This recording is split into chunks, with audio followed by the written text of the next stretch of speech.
Assalamualaikum warahmatullahi wabarakatuh, teman-teman subscriber dimanapun kalian semua berada. Saat ini teman-teman semua sedang menyaksikan live streaming untuk check up, video check up Soul GT 115. Ini adalah Soul GT atau mesin matic injeksi pertama Yamaha ya, setelah Mio J ya. Untuk matic maksudnya matic level entry lah, level entry setelah Mio J ya. Ini baru dibuat setelah Mio J, baru ini. Jadi ini menurut saya nih, ini mesin terbaik yang pernah dibuat sama Yamaha ya, mesin terbaik injeksi yang pernah dibuat sama Yamaha ya. Karena apa? Mesinnya lebih halus, tenaganya lebih responsif, plus nggak rewel. Berbeda dengan matic-matic yang sekarang ya, kayak Yamaha tuh dari Mio M3 sampai ke sini tuh sudah menggunakan blok diasil ya, dimana kalau blok diasil silinder itu agak longgar dari antara piston dengan silindernya, itu agak longgar, jadi nggak sesepan sama blok biasa atau blok buring ya.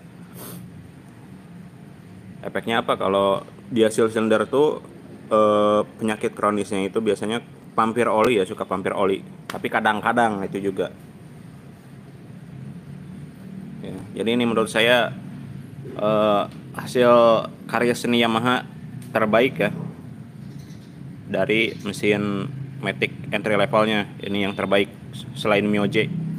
Ini Mio J, terus Soul GT 115, Mio GT sama X-Ride yang basis mesinnya kayak gini nih. Ini sama persis kayak gini, itu bagus. Yes. Oke. Nah, ini punyanya Mas Puji juga, guys. Ini dia mempercayakan lagi ke saya buat check up sih. Ini check up doang, apa saja yang mesti diganti ya, apa saja yang mesti dibersihkan ya.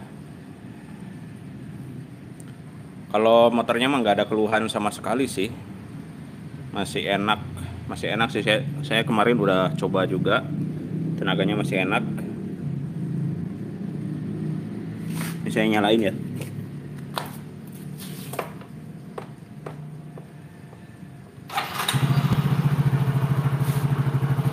Tuh guys, masih halus ya, mesinnya masih halus. Memang ada suara ngeseng di blok CVT, tapi itu wajar karena udah lama nggak diservis, udah lama nggak dicek ya. Ini kemungkinan ngeseng antara bearing ininya nih, bearing yang ada di sini, atau bisa juga dari roller yang udah aus ya. Tapi kalau tenaga masih oke, handlingnya juga masih oke ya. Sok depan masih oke, masih empuk. Sok belakang juga, home steer juga masih aman.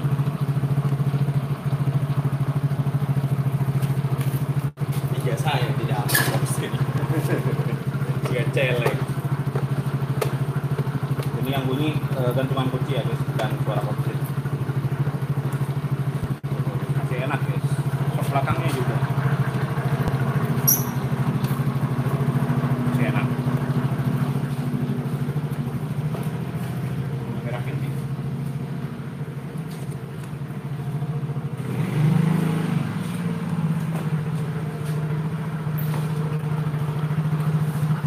Oke teman-teman, untuk cara ngecek motor matic pas tarikan gas awal, kalau responsif dia masih bagus. Ini gas sedikit aja nih maju, berarti kampas gandanya masih ngegigit ya.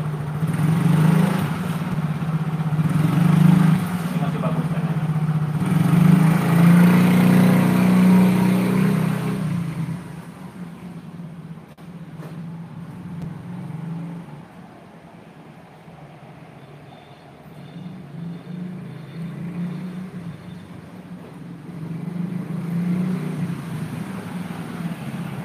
Masih enak sih. kalau dibuat harian. Sok belakang memang agak keras, tapi ini khasnya sok breaker Yamaha guys. Teman-teman kalau pengen empuk lagi, soknya ganti sama Honda. Nuh. Ini ribbonnya masih bagus. Ribbon. Membal. Oke guys. Mas Puji, ini keluhannya apa Mas Puji? Keluhannya Kalau menurut saya ini masih enak, tapi kalau kata Mas Puji kan beda lagi. Kalau kata Mas Puji apa nih? paling Olilah udah lama dari terakhir April. Jaga jaga. Terus sama tarikan paling. Tarikan agak berat ya. Iya. Oke. Nah ini bisa saya jelaskan ya teman-teman dan Mas Puji, kenapa Mio Soul GT ini agak berat. Tadi responsif, tarikan gas awalnya enak, sangat responsif. Nah ini disebabkan ukuran ban yang tidak sesuai pada porsinya ya. Tidak sesuai porsinya ini teman-teman bisa lihat nih. Ini ban ukuran 90/90. Ini adalah ban ukuran ban belakang Honda ya. Ban belakang Matic Honda. Dimana memang lebih besar. Otomatis kalau ban Honda ini lebih besar ditempel di Yamaha yang standarnya itu kecil ya, ukuran 80/90, diganti 90/90, alhasil lebih berat. Karena apa? Rotasi atau ya rotasinya lebih panjang guys. Jadi ban ini ketika berputar, ketika napak ke aspal, dia jalannya ini lebih panjang. Kalau lebih panjang nanti lebih berat gitu guys. Ibaratnya ini teman-teman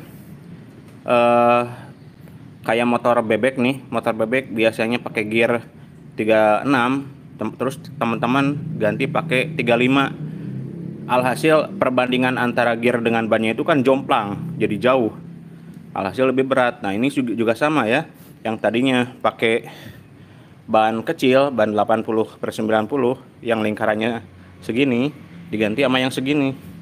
Ini akan sangat ngaruh, walaupun beda 10 angka ya, 10 angka di sini. Ini akan sangat ngaruh ke tarikan motornya. Jadi lebih lemot begitu. Nah Mas Puji kalau pengen tapaknya lebar, terlihat lebar tapi tetap ringan, Mas Puji bisa ganti ukuran 90/80. Jadi nanti lebarnya sama tapi dia lebih pendek. Alhasil cengkraman ke aspal mantep, dilihatnya juga enak gitu kan. Kalau pakai ban asli Yamaha emang dia ringan, tapi kalau dilihat dari belakang itu kurang enak. Terlihat gimana ya?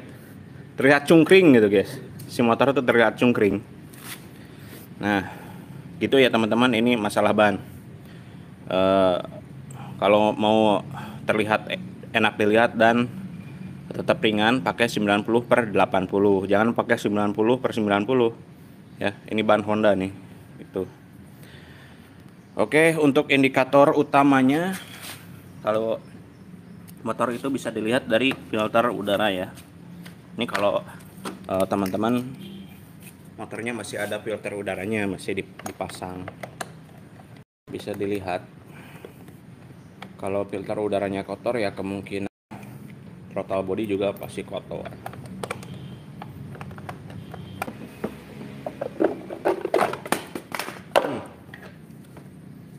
Oke. Ini untuk filter udaranya. Ini sebenarnya masih bersih. Ya. Memang ada kotoran-kotoran gini tapi wajar aja. Tuh, tapi kalau lihat dalemannya ini bersih. Oke, nggak terlalu kotor-kotor amat. Jadi otomatis ininya pun masih bersih. Throttle bodinya. Oke, selanjutnya kita buka box CVT ya.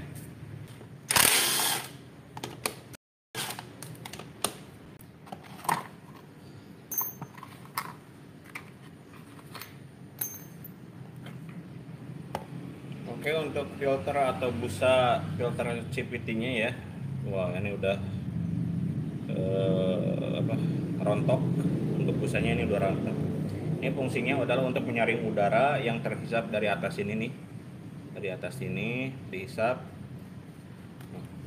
Ya, dari atas ini.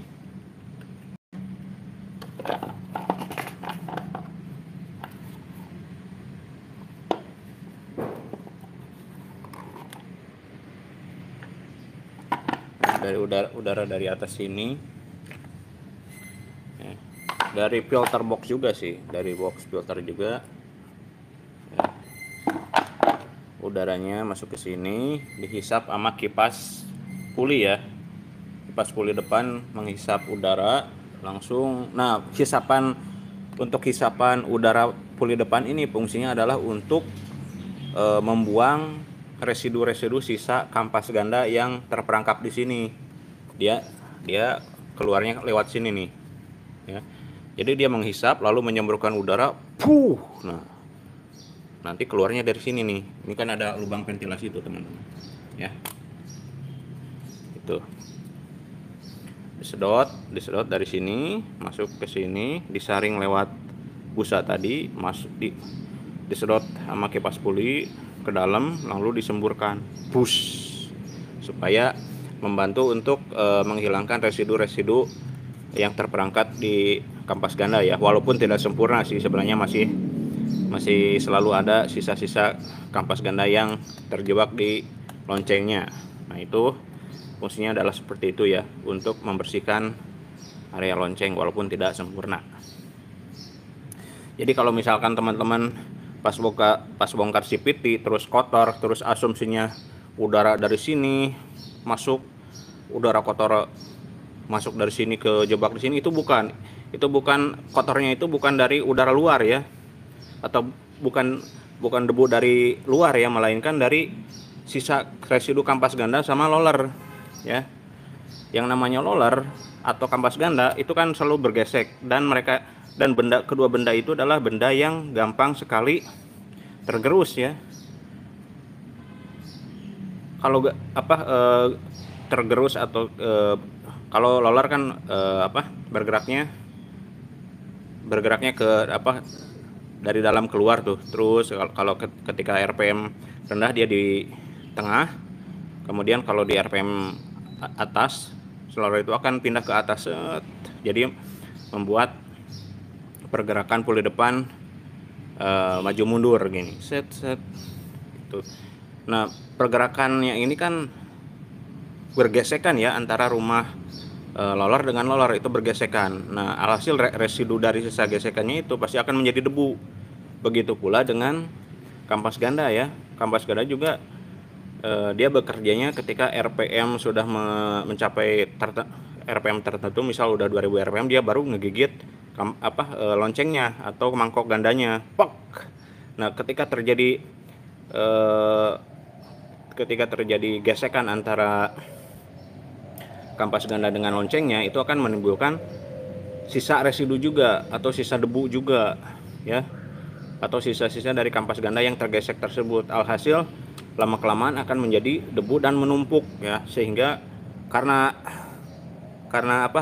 tertiup dari hisapan kipas puli depan ini, akhirnya si debu ini jadi membrah kemana-mana gitu, nempel ke mana-mana. Jadi seakan-akan debu kotor dari luar itu, padahal bukan debu dari luar ya, melainkan dari sisa-sisa residu antara kampas ganda dengan roller yang dihisap atau ditiup dari ini nih. Tujuannya adalah untuk membuang ke ventilasi ini ya. Ini lubang pembuangan sebenarnya, bukan lubang masuk ya, ini lubang pembuangan gitu. Oke, kita langsung aja buka box CVT nya. Ini nih cover engine CVT-nya. Lalu apa dampak negatifnya kalau CVT bocor, ininya bocor nih? Sebenarnya kalau ininya bocor ya pasti akan membuat CVT juga, area CVT gampang kotor ya. Ini ya, yang saya masalahkan tuh kadang ada bengkel yang anggapnya ini debu di dalam CVT ini terhisapnya dari sini, padahal enggak. Itu malahan ditutup loh guys, ini nih lubang pembuangan ini malahan ditutup biar enggak debu, padahal itu salah ya. Justru ini jangan ditutup, harusnya ini buat lubang pembuangan gitu. Kalau ditutup ntar area CVT ini jadi panas, apalagi kalau ditutup di sini nih ya. Kalau masuk debunya dari sini itu baru masuk akal ya. debu dari luar bisa masuk, bisa, tapi lewat sini. Kalau dari sini enggak, ya dari sini enggak, tapi debunya ini bisa masuk dari sini kalau ininya udah kayak gini.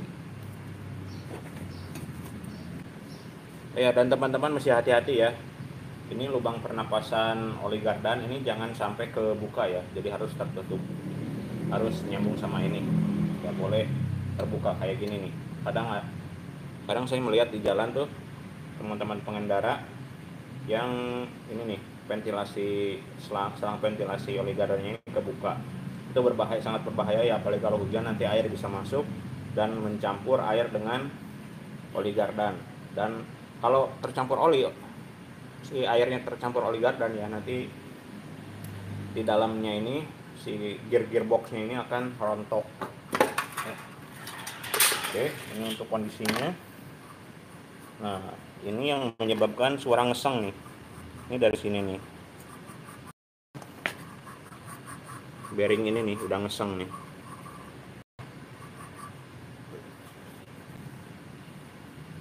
Kita buka puli depannya dulu, kita lihat kondisi rollernya ya.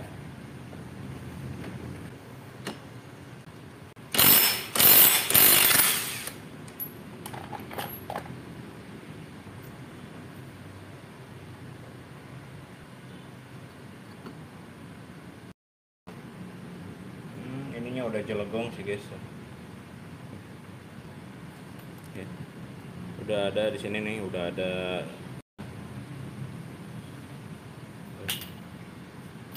Oke, ini adalah ring spacer ya.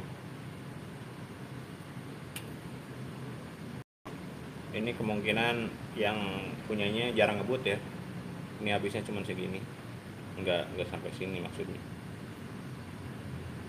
Oke, ini udah jelegong. Nanti kita konfirmasi Mas Puji mau ganti apa enggak ya. Tuh.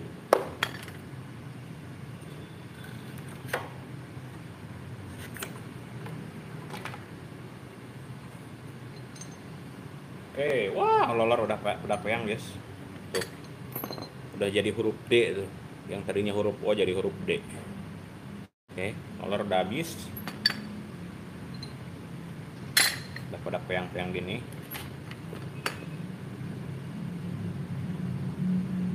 Oke.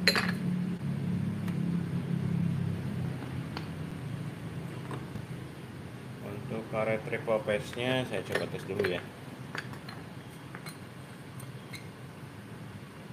Untuk karet triple phase-nya masih oke lah. Sekarang kita buka untuk loncengnya.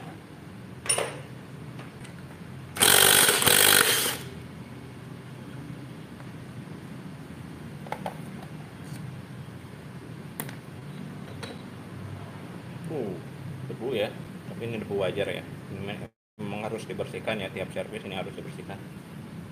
Untuk kampas gandanya, waduh, kampas gandanya udah agak tipis ya. Ini tinggal 1,5 milian ya. Ini sisa tinggal 1,5 mili. Ya, kita tanya Mas Puji mau ganti apa enggak. Ini masih kuat sih, 3 bulanan lagi ini masih kuat. Ya. Oke. Kita cek lagi untuk rollernya. Roller apa, bearing puli belakangnya masih oke. Bearing mataharinya juga masih oke, gak ada masalah. Oke, ini tinggal bersihkan doang untuk area ini. Lanjut kita akan bongkar area injeksi ya, dia bersih apa enggak. Untuk injektornya saya nggak bisa ini ya guys, saya nggak bisa setting atau dial, jadi saya cuma bersihkan aja. Jadi untuk pemrogramannya atau softwarenya saya nggak akan ganggu apapun, jadi cuma nanti dibuka dibersihkan aja pakai carbo cleaner. Dalamannya masih Orion semua ya, ini mantap, pantes tetap enak. Orion semua masih Orion.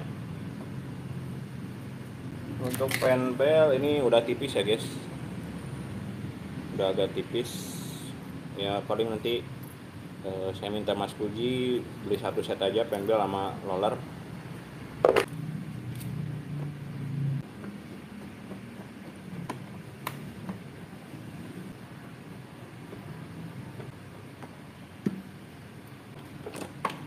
Oke guys, ini untuk akinya bukan original tapi masih bagus.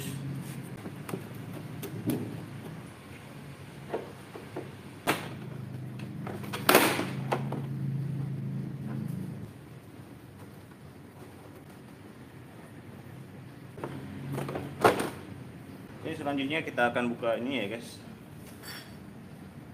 selang bensinnya. Kita cek semburannya apakah masih bagus atau sudah loyo. Oke, caranya kita sambungin ke aki dulu ya. Oke, semburan motornya masih mantap apa enggak.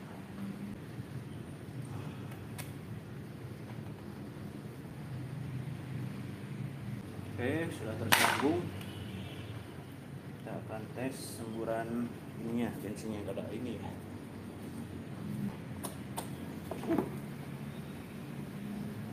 Oke, mantap nyembur ya guys, muncrat. Berarti pompa bensinnya masih oke. Nyembur banget. Istilahnya masih perkasa, masih belum impoten. Impoten. Oke guys, sambil menunggu Mas Puji belanja ya, kita buka throttle bodinya dulu. Bersihkan. Oke guys, ini kotor ya. Nanti kita akan bersihkan.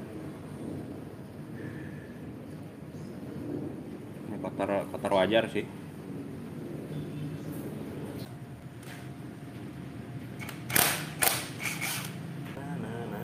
Dan ini model throttle body Mio J maupun Soul GT 119, dia model double coin ya guys. Jadi depan belakang ada koinnya. Saya nggak tahu kenapa Yamaha bikinnya gini. Tapi untuk yang model-model sekarang udah single coin ya. Oke teman-teman, selanjutnya kita pasang throttle body ini ya. Ini udah saya bersihkan, throttle bodinya udah saya bersihkan, dan mohon maaf tadi live streamnya kepotong ya gara-gara ada yang nelpon. Oke, udah dibersihkan ya guys. Mohon maaf tadi proses pembersihannya agak kerekam, nanggung soalnya. Oke, ini udah bersih tuh, udah bersih, tinggal pasang.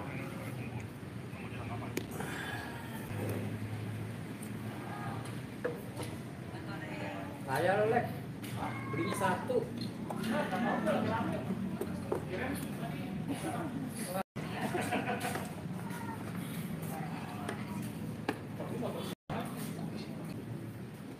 Tahunya dadakan sore kemarin bisa warin tuh.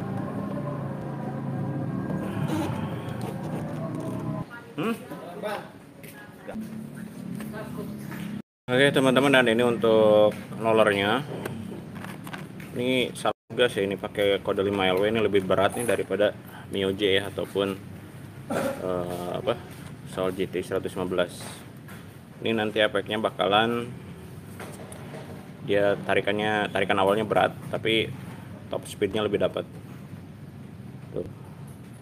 Ini yang bawaannya, ini tengahnya lebih besar ya, sedangkan ini yang baru lebih kecil. Ini berarti yang lebih kecil ini lebih berat. Tuh, ini guys, ini ditimbang pakai tangan udah kerasa guys, udah kerasa.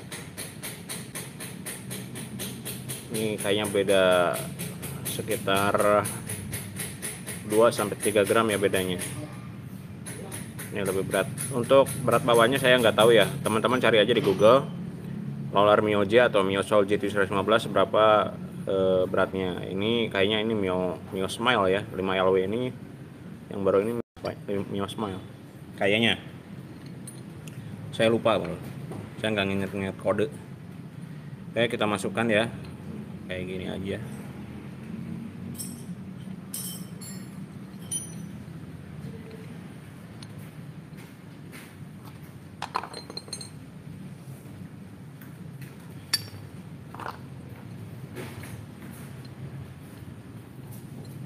Kita kasih pad ya di rumah koplingnya atau rumah puli ya, rumah pulinya Kita kasih pad kayak gini, jangan terlalu banyak ya, soalnya ini pulinya model non seal, beda dengan Seon, dia ada sealnya, jadi walaupun pakai padnya banyak nggak akan membra-membra. Kalau ini, kalau padnya kebanyakan, nanti padnya pada keluar dan akan membuat licin di sini, di permukaan pulinya.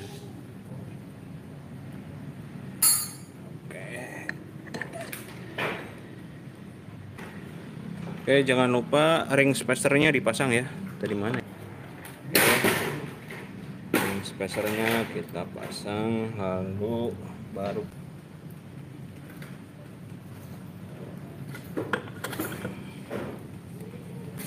oke guys, kita pasang handbellnya Mitsubishi.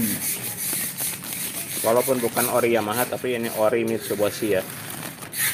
Yamaha juga ngambil ininya dari Mitsubishi. Kalau nggak Mitsubishi biasanya Bando. Nah, perhatikan ini alurnya ya. Alurnya berarti ini menghadap ke depan. Oke.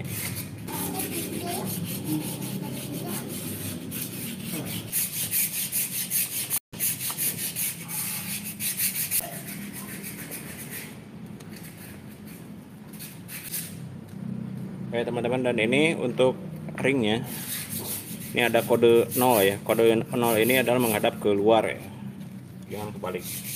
Jadi yang bagian cembung itu keluar.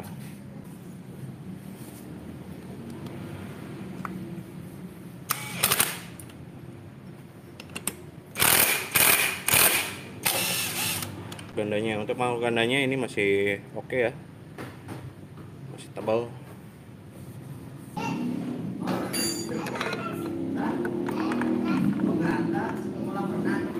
Wah, teman-teman bisa lihat ya, ini oblak ya. Ini bearing dalamannya ini udah kena.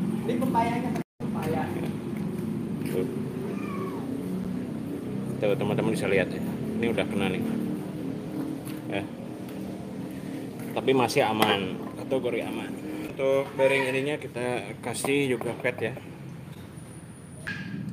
Oke guys, dan jangan lupa ini untuk spacernya nih, jangan lupa dipasang ya, kayak gini. Kemudian kita baru, untuk di sini nggak ada ringnya ya, tapi lebih bagus ada ringnya. Teman-teman kasih ring aja kalau ada. Kalau nggak ada ya nggak apa.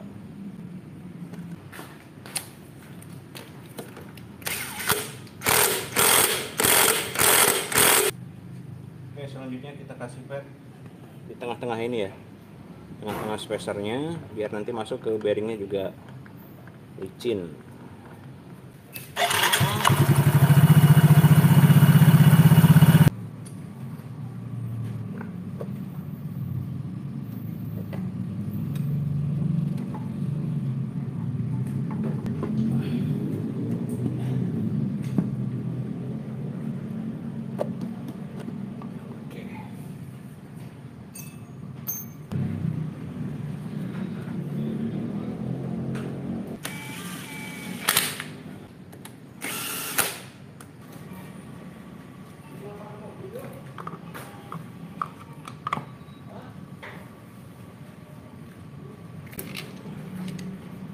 Jadi ganjel gitu. Apa jadi ganjel? Yang berkas-berkas ya.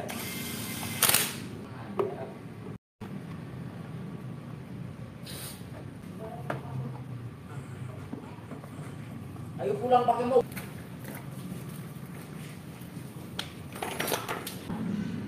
Oke guys, selanjutnya kita akan pasang oli gardan dan oli mesin ya.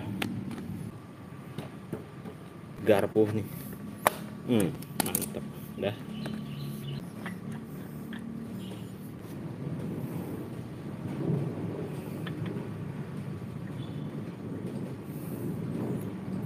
Oke teman-teman, ini ya. Ini masih dalam batas aman ya. Tuh olinya. Masih di sini nih. Belum ke tengah-tengah. Oke. Berarti ini motor sehat ya.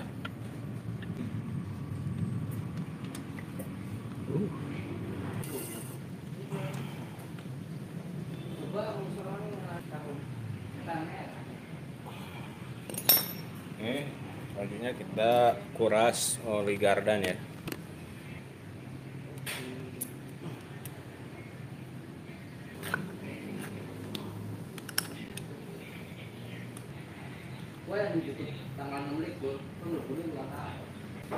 Oke, ini guys untuk olinya ini 20W40 ya. Ini sebenarnya harusnya pakai yang 1040. Cuman ya udah kadung beli sih. Ya Mas Puji ya. Kalau pakai yang 20W40 ini agak kental ya guys. Jadi tarikan mungkin agak berat sedikit.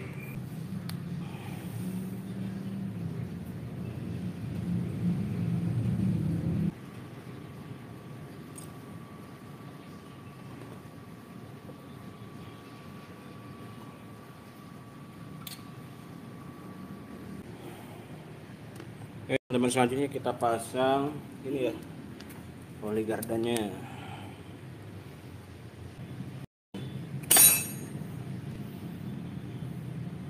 Oke teman-teman, kita coba nyalakan lagi. Dan ini kode mil nyala 42 ya.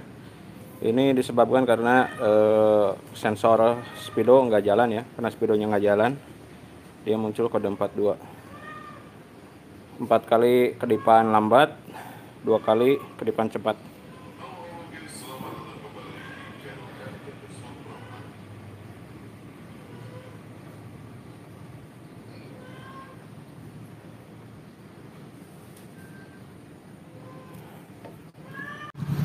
Oke teman-teman ya, ini untuk hasil akhir dari live streaming video service atau check up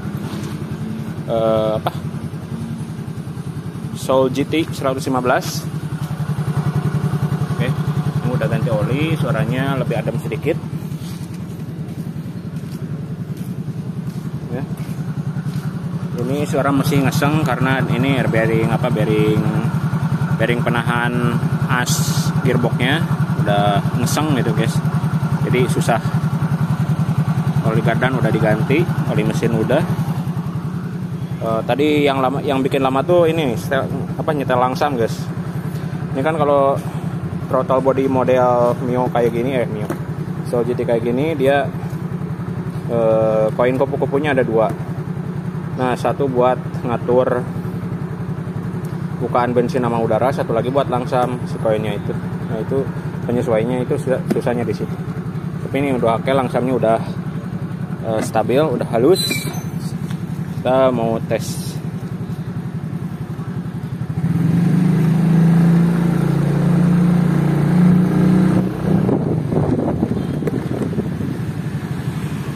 Saya nggak tes ke jalan ya, soalnya bahaya pakai satu tangan, satu lagi tangannya pakai buat pegang handphone.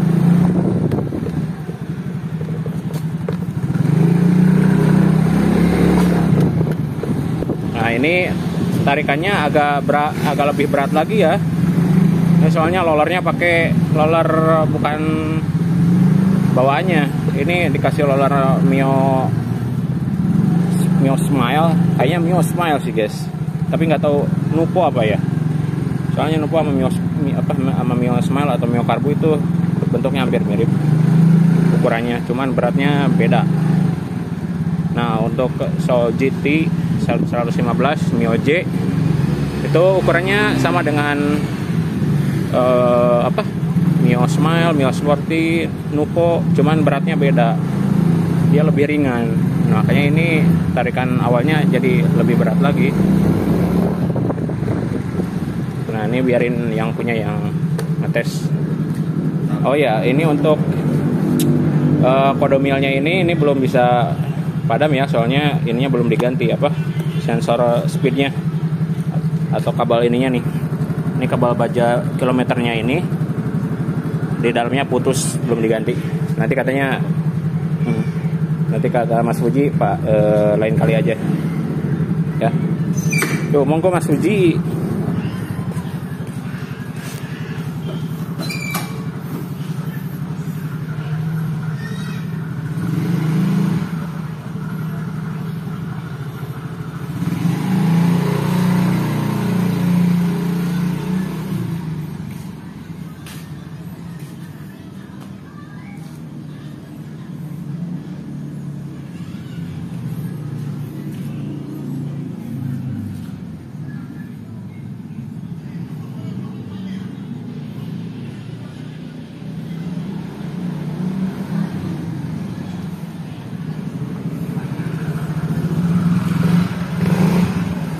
Kepriwen. Enak. Oh, enak katanya. Ya udahlah kalau enak. Oke bro, sekian dulu untuk video hari ini. Ini adalah sambungan dari live streaming ya. Soalnya tadi live streamingnya keputus. Jadi soalnya kelamaan buat nyeting langsam sih guys. Buang-buang waktu lah. Jadi untuk setelan langsam saya skip. Jadi langsung hasilnya aja. Ini hasilnya ya. Oke, sekian dulu. Wassalamualaikum warahmatullahi wabarakatuh. Dadah.